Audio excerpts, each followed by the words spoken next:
नमस्कार दोस्तों, मेरा नाम है निखिल सिंह और आपका बहुत बहुत स्वागत है हमारे इस बहुत ही खूबसूरत चैनल स्टडी मोटिवेशन पे। तो हम लोग आज करेंगे क्लास 11th मैथ्स का चैप्टर 10 स्ट्रेट लाइन। तो इस वीडियो में हम लोग इसका इंट्रोडक्शन देखेंगे। तो चलिए हम लोग स्टार्ट करते हैं। तो चलिए पहले स्टार्ट करने से पहले हम लोग क्लास 10th के कुछ फार्मूले रिवाइज कर लेते हैं। इसमें पहला फार्मूला है डिस्टेंस फार्मूला। पहला फार्मूला है डिस्टेंस फार्मूला। ठीक है। डिस्टेंस फार्मूला क्या है? इसमें बोलता है कि अगर मान लो कोई दो पॉइंट हैं आपके P और यहाँ पे है कोई Q। ये दो पॉइंट हैं, ठीक। इनके बीच की जो हमें डिस्टेंस फाइंड आउट करनी होती है, ठीक, तो हम इस फार्मूले का यूज़ करते हैं। P यानी कि इसके कोई कोऑर्डिनेट दिए होंगे x1, y1, और इसके भी कोई कोऑर्डिनेट दिए होंगे यानी कि x2, y2। ठीक है।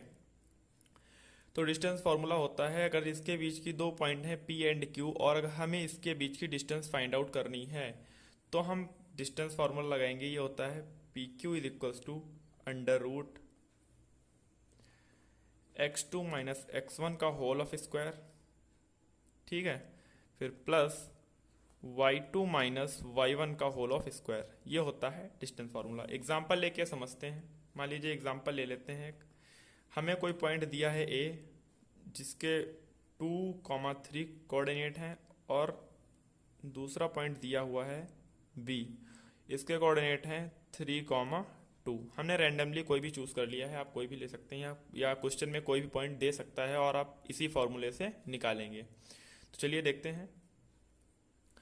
तो यहाँ पे हमें फार्मूला पता है। डिस्टेंस फाइंड आउट करने के लिए ए बी के बीच की होती है रूट x2 माइनस x1 का whole of square plus y2 minus y1 का होल ऑफ स्क्वायर। देखिए यहाँ पे x1 क्या है ये और y1 है ये, x2 है ये और y2 है 2। ठीक है। तो यहाँ पे लगाते हैं हम अंडर रूट x1 क्या है यानी x2 क्या है, x2 है यानी कि 3 माइनस x1 है हमारे पास 2 का whole of square plus y2 क्या है 2, y1 है हमारे पास 3 इसका होल ऑफ स्क्वायर। ठीक है। तो इधर चलिए सॉल्व कर लेते हैं। तो यानी यहाँ पे आ जाएगा 3 में से 2 जाएगा, आएगा 1 का होल ऑफ स्क्वायर फिर प्लस -1 का होल ऑफ स्क्वायर। ठीक है। तो यहाँ पे हम लोग करते हैं 1 प्लस 1 यानी कि √2। हमारी डिस्टेंस जो पता चल गई ए बी के बीच की कितनी डिस्टेंस है, √2। दूसरा फॉर्मूला है कि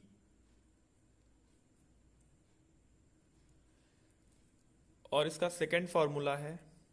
देखते हैं अगर हमें कोई पॉइंट दिया है P, इसके कोऑर्डिनेट दिए हैं x1, y1, ये पॉइंट है, और ये दिया हुआ है हमें पॉइंट B, इसके कोऑर्डिनेट हैं x2, y2। ठीक है। हमें मान लीजिए कोई बीच में पॉइंट दिया गया है P और इसके कोऑर्डिनेट हमें नहीं पता है। इसके कोऑर्डिनेट हम मान लेते हैं a, b।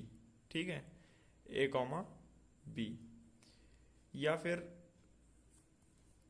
ए बी ना माने या तो पी, चलिए मान लेते हैं a, b। ठीक है। और हमें पता है ये जो रेशियो जो है इसका रेशियो हमें पता है m/n में डिवाइड कर रहा है, या रेशियो m1 मान लेते हैं या तो इसको m2 मान लेते हैं। ठीक है, m1 m2। तो अगर आपको ये दो पॉइंट निकालने हैं a, b निकालने हैं तो इसके लिए फॉर्मूला है।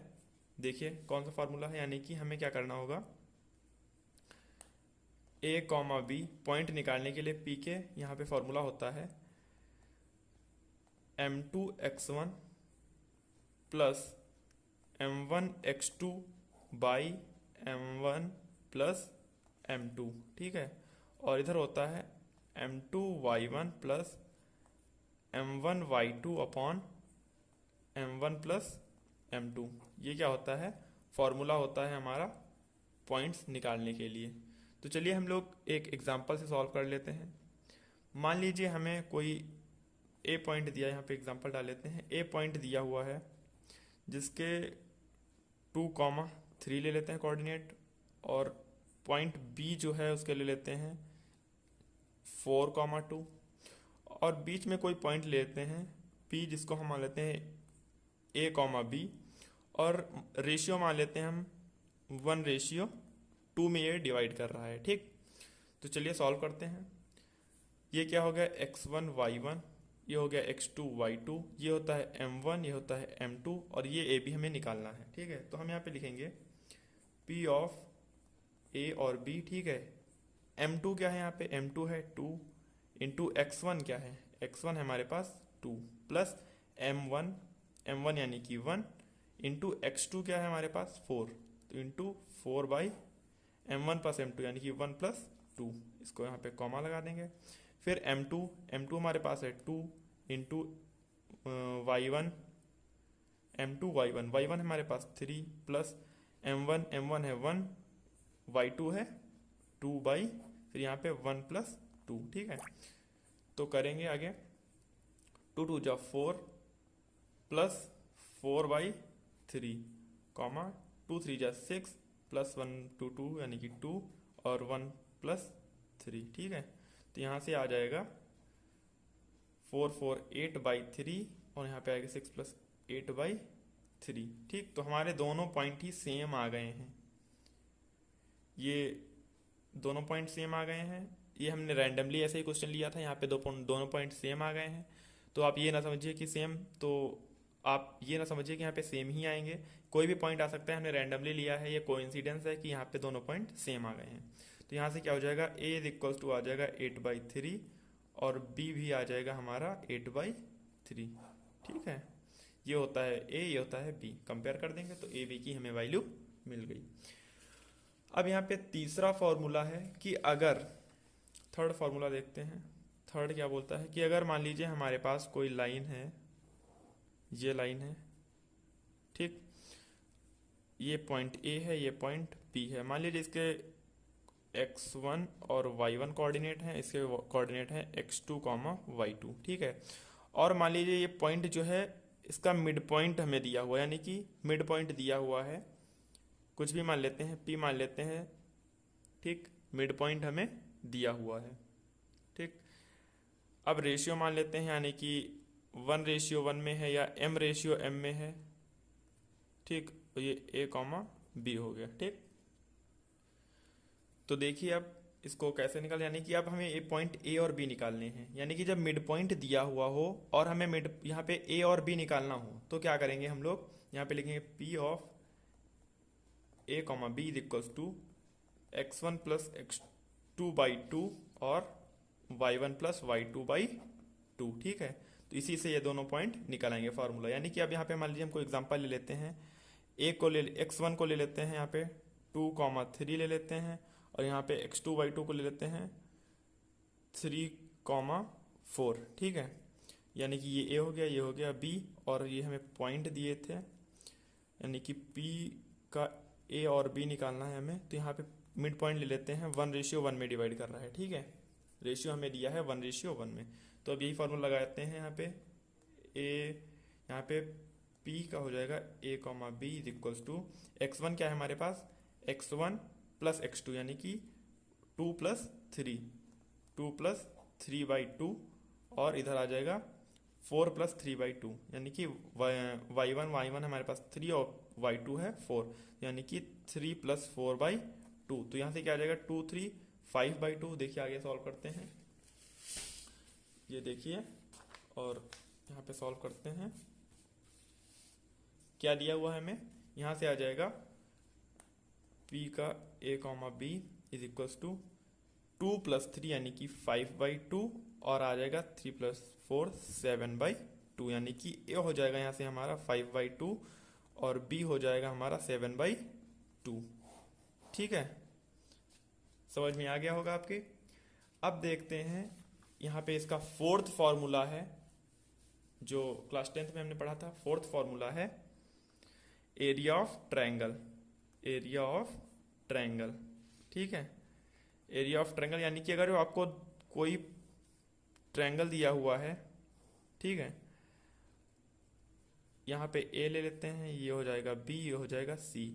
a के मान लीजिए हमने कोऑर्डिनेट दिए हैं x1 y1, b के दिए हुए हैं x2 y2, और सी के दिए हुए हैं x3 y3। ठीक है, तो अब एरिया ऑफ ट्रायंगल कैसे निकालेंगे? तो एरिया ऑफ ट्रायंगल होता है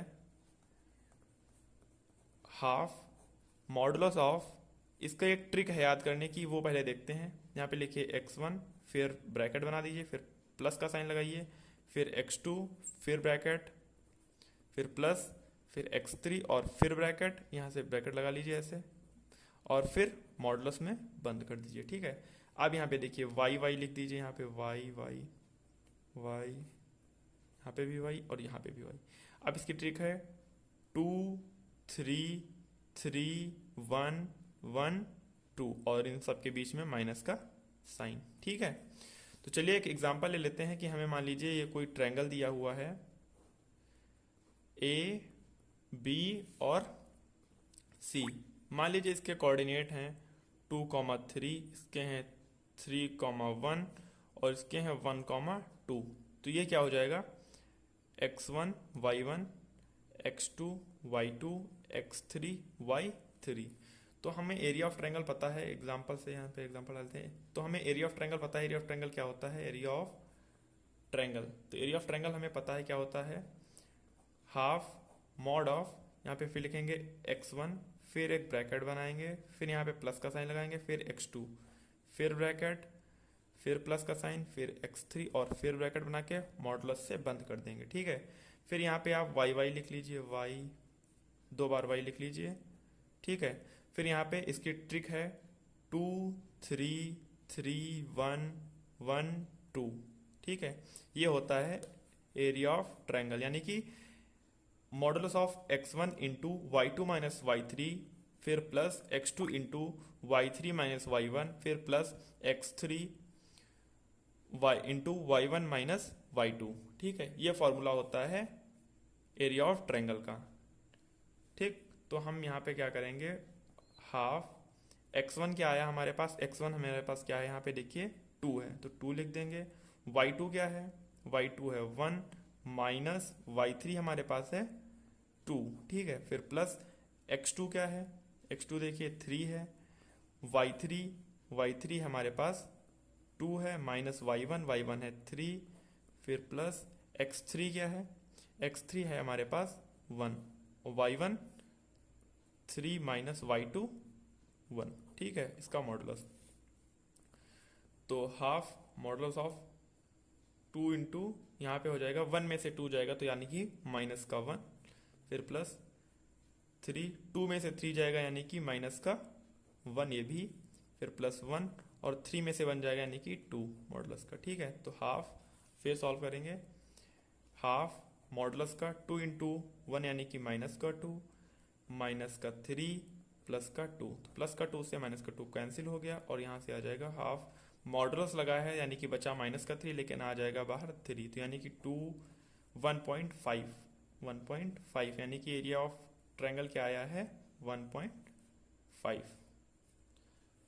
आपको समझ में आ गया होगा। तो एक चीज इसमें और है, इसका नोट डाल के आप नोट डाल के लिख लीजिए कि जो अगर एरिया ऑफ ट्रायंगल मान लीजिए हमने लिया था ए बी और सी, अगर area of triangle A B C, area of triangle A B C is 0, अगर area of triangle A B C 0 आ जाता है, अगर area of triangle A B C हमारे पास 0 आ जाता है, then A B and C are on a line or collinear. अगर एरिया ऑफ ट्रायंगल हमारे पास 0 आ जाता है तो ए बी सी एक लाइन, जो तीनों पॉइंट हैं ये एक लाइन में हो जाएंगे, या फिर इन्हें हम बोल सकते हैं कोलिनियर हो जाएंगे, यानी कि ये यहाँ पे होगा, ये यहाँ पे होगा और ये यहाँ पे होगा, ये तीनों पॉइंट एक सेम लाइन में होंगे। ठीक है, मतलब ए बी और सी कोलिनियर हो जाएंगे यानी कि एक सेम लाइन में हो जाएंगे।